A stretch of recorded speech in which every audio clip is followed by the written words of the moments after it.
Yang poin menjadi penting ketiga adalah tadi ya, berapa sih biaya yang kamu butuhkan sehari-hari. Jangan yang ada kamu minus gitu kan. Jadi harus ada kelebihan lah ya gitu. Kemudian dari situ kamu belajar terus, tingkatin terus kemampuan kamu, baru nanti bisa move ke perusahaan yang lain atau misalnya bisa naik levelnya gitu.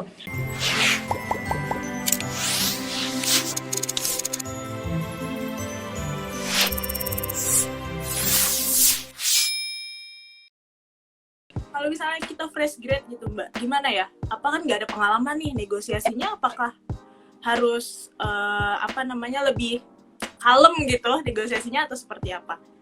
Oke, kalau untuk fresh graduate kan beda ya dengan orang yang sudah punya pengalaman itu kita negonya lebih enak gitu karena tadi punya pengalaman di perusahaan A, B, dan C udah ngerti aja gitu ya. Terus nominal pendapatannya juga sudah pasti move ke perusahaan itu akan naik pendapatannya gitu ya 8-10% gitu kan. Itu udah minimal banget gitu. Nah, kalau misalnya untuk fresh graduate pasti satu, tentukan dulu kamu mesti cek UMP atau UMR dari kota tersebut itu berapa. Ya, jangan sampai kamu dibayar di bawah UMR gitu. Itu dulu ya UMR.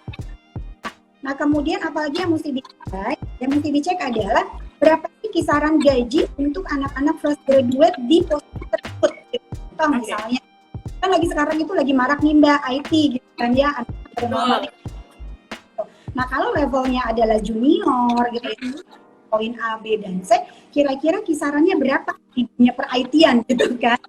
Kita juga mesti tahu, makanya tadi harus cek dulu, riset dulu, karena kan biasanya website itu banyak ya ditawarkan perusahaan ini pendapatannya sekian, nah itu bisa jadi acuan buat kamu.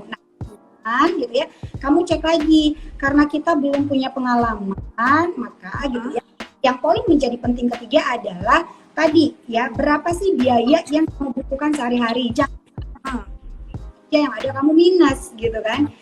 Jadi harus ada kelebihan lah ya gitu. Kemudian dari situ kamu belajar terus, tingkatin terus kemampuan kamu, baru nanti bisa move ke perusahaan yang lain atau misalnya bisa naik levelnya gitu. Nah, itu sih buat fresh graduate. Beda halnya dengan fresh graduate yang sudah punya pengalaman nih Mbak. Oke. Iya beda.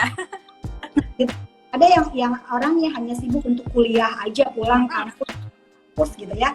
Ada juga yang dia ikut kegiatan gitu, kemudian dia ada pekerjaan side job setelah kuliah gitu. Nah, itu beda lagi.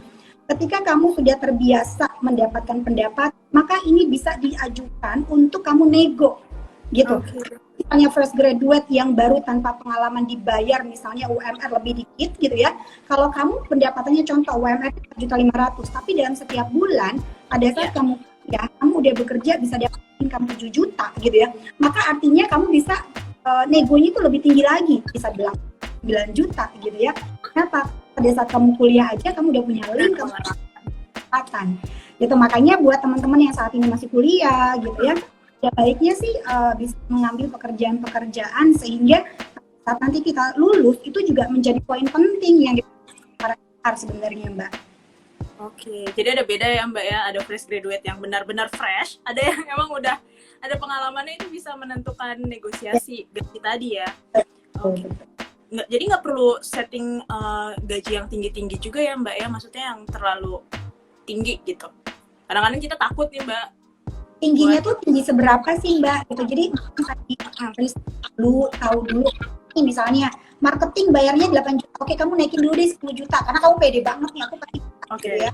Ya udah turun-turun pasti kan dia sesuai dengan apa harga kan gitu. Ini survei dulu gitu. Dan harus pede sih sebenarnya dengan kemampuan. Sebenarnya kalau kita nggak pede, itu kelihatan banget sesi interview gitu.